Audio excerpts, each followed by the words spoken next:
Hey yo guys, what's up and welcome back to Toe Tags Metal Reviews, and today we're checking out the new releases by Ribspreader, Upon Stone, and Saxon.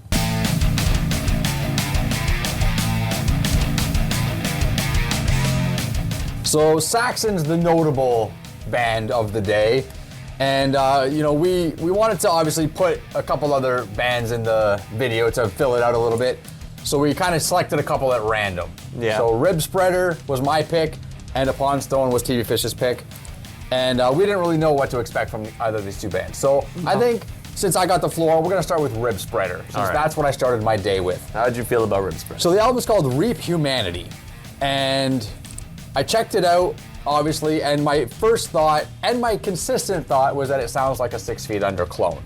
Sounds a lot like 6 Feet Under to me anyways, which is not really the greatest thing. I don't really like 6 Feet Under, and a lot of people kind of frown on 6 Feet Under as a band, but I also think bands like that are really fun to just throw on sometimes.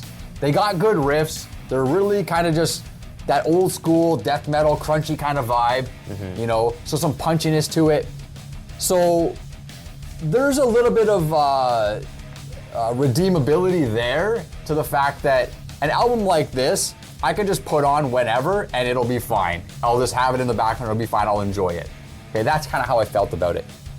The takeaways for me, the tracks, are probably the title track, which is number 4, Reap Humanity. I felt like this had some of the punchier riffs on it that stood out a little more. Again, a lot of 6 Feet Under reference on here for me, and maybe other people who listen to it might not see the connection, but I definitely kept getting reminded of Chris Barnes and 6 Feet Under. The other track that stood out to me though is the last track, which is actually an instrumental outro. It's called Shrouded in Despair. It's down tempo, a lot more brooding, just a brooding groove, right? It's about two and a half minutes long, and I thought that was really cool. I was listening to it, I was kind of waiting for it to pick up, and then all of a sudden I look, and then it's over, and I was like, well, that was actually kind of a really cool outro, a cool way to just cap this album off. But the rest of it, like I said, it's just good death metal, but nothing really was like, hey, this is awesome, or, you know, there's nothing really that notable about it.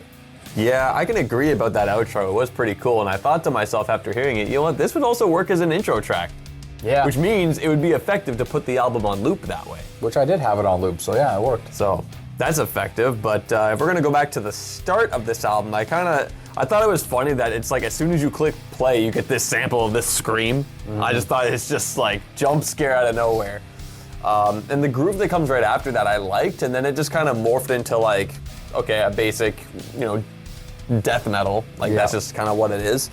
And that's just kind of what I was finding throughout the album. It just felt like nothing spectacular jumping out. It's like a straightforward death metal album, and as you were saying, that's good sometimes. You just want to hear that, right? And it's nice to have multiple albums and multiple bands to do that, so you don't just keep throwing on the same one. That's right. So it's cool to have variety in that, but at the same time, it's like this is just straightforward in what it is. Doesn't really feel like anything super duper stood out as phenomenal. Straight and to the point. Yeah, like it does the job it's meant to do. Yeah. Yeah.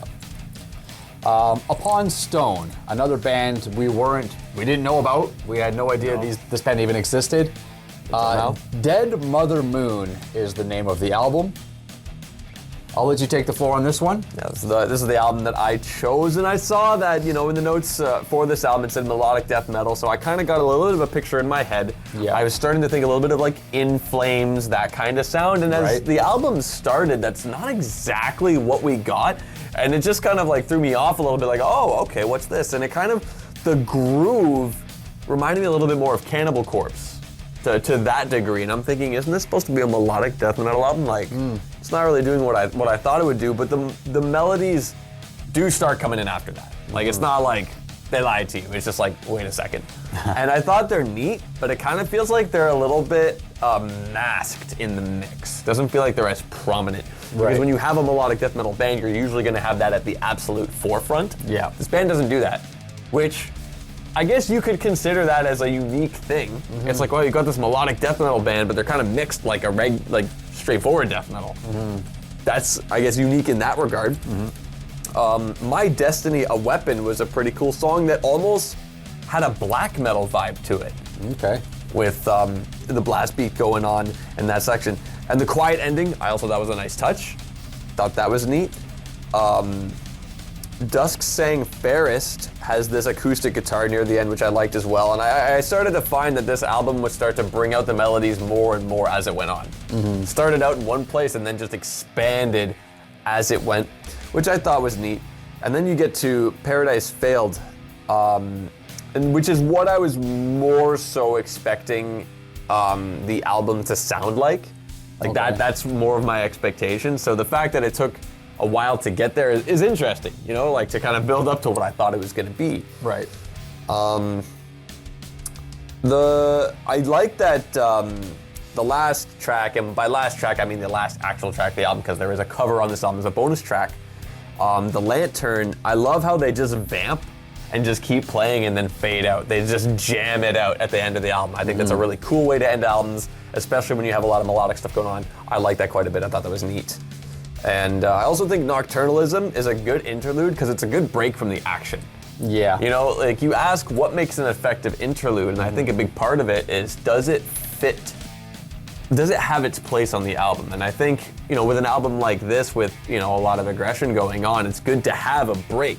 Yep. Even if it's a short one and it gets you to just sit down and think, oh wow, that was nice and pretty, and then back to the action. So I think this was an effective one.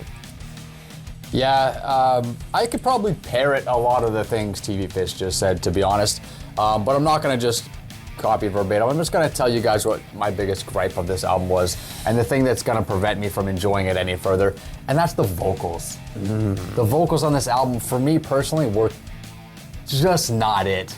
Like, I'm trying to choose my words carefully because I don't want to take a dump on anybody or any band, right?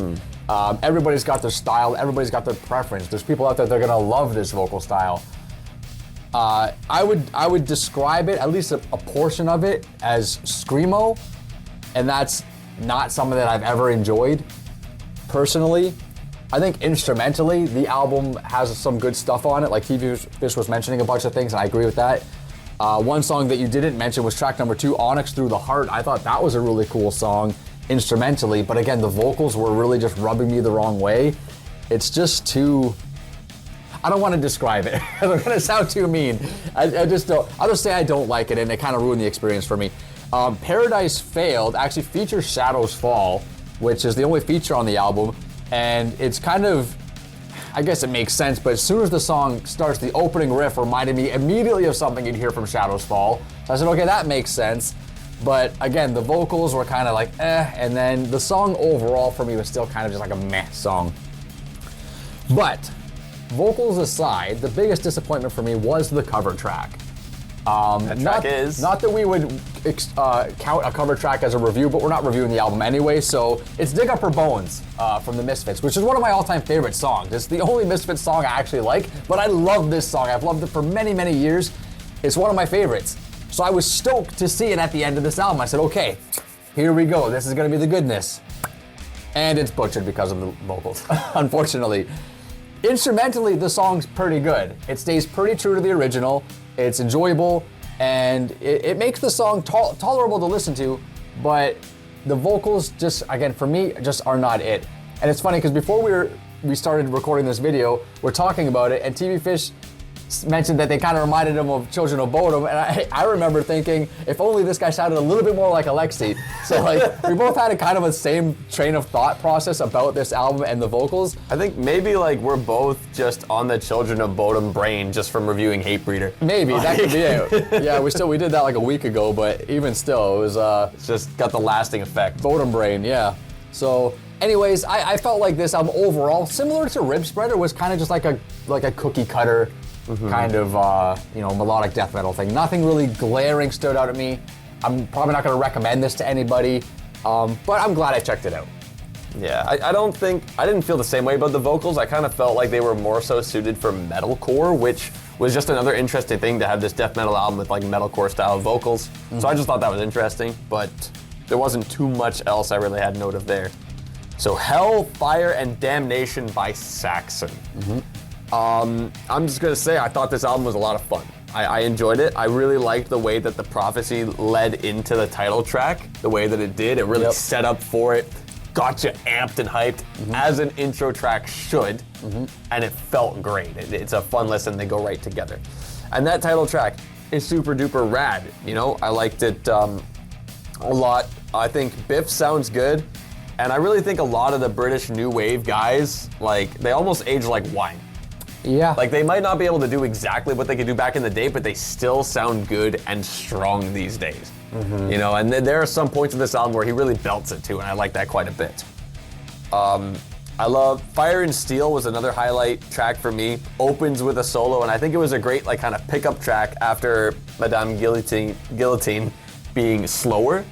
So I thought that was, you know, I guess good organization on the album there. Yep. I also thought the solo in Kubla Khan and The Merchant of Venice was a really good one. But overall, it was just a fun heavy metal album. Like, I put it on like, yeah, like, this is cool, and it's not like it sounds like these guys are lost or they've lost the touch. To me, it feels like if you want the old school heavy metal vibe, these guys still bring it. Yeah, that's pretty fair to say. You know, Saxon's a band that I've listened to and checked out a few times over the years, but never really got into them. It's one of those situations. So I was kind of excited to be like, okay, brand new album, I'm gonna dive in from the beginning, you know, on release day and see what it brings me.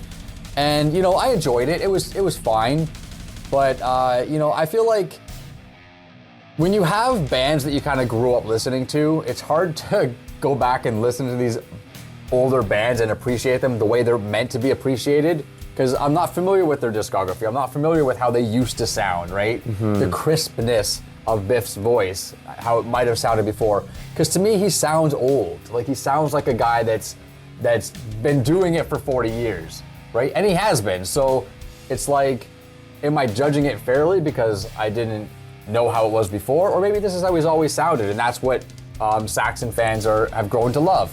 I'm not quite sure. So I come from a bit of ignorance, in my opinion. I used the term cookie cutter for the last two albums. I'm probably going to use it for this one as well. I felt like this was cookie cutter British new wave metal, but that's not necessarily a bad thing either. They do what they do, and they do it well. They're Saxon for a reason, right? Overall, though, it kind of just was boring to me. And the reason why is because going into this, I had, I'd say, probably 3 expectations. I was expecting stellar vocals. I was expecting catchy or memorable riffs, and I was expecting great guitar solos. Now, I got good vocals. As TV Fish mentioned, Biff belts it at certain times, and he's got a pretty steady voice. Even though to me he sounds a little bit old, he still can do it. Not knocking it at all. Riff-wise, though, there wasn't a lot that was really, like, grabbing my attention. And solo-wise, there was a few that were, like, decent, but I was really expecting and hoping to be kind of, like, a little bit more blown away. So I was a little bit let down on that front. Now, as for tracks that stood out to me, I liked Madame Guillotine. I liked how it has this kind of like bassy build-up intro. That was kind of cool. And Fire and Steel, which you mentioned, was probably the highlight track for me too. This to me is like true old school new wave of British heavy metal. That's where the album peaks for me, and that's where, like, I felt almost like I was at home because I was listening to something that just felt more familiar, even though I haven't listened to this band very much. So, as far as solos go, Witches of Salem is probably the one that stood out to me the most, right? That's near the end of the album. But the album overall is kind of like mostly mid-tempo, very rhythmically simple. It just feels like, and again, this is a little bit unfair, but it feels like a bunch of old guys just trying to make metal. But then if you look at, in the same spectrum, you look at what Judas Priest is doing, they're still like hammering it home. I feel like they're still delivering, the goods. But again, place of ignorance, because I'm not sure exactly where Saxon's origins are in terms of their tempos and their falsettos and their solos, overall sound, right? So I'm judging it a little bit unfairly, but my overall feeling's the same. It was a little bit boring for me. Well, with that being said, we considered, we talked about it a little bit before recording today, which album we were considering reviewing. We decided none of them were really super worth reviewing for the channel, so we're not going to be reviewing any of these albums this week, but we still got tons of reviews coming to you guys throughout the year, tons of anniversary reviews still on the way, so keep guessing as to what we're going to be reviewing on their anniversaries in the future. Anyway, guys, that's all we got for you today. Remember to like the video if you liked it. Tell us in the comments below, what do you think of today's releases, and what do you think of the new audio? We're trying a little bit of a different thing here with these microphones. Let us know what you think. And subscribe if you guys are new to the channel. I'm TV Fish. I'm By Self. We'll see you guys later.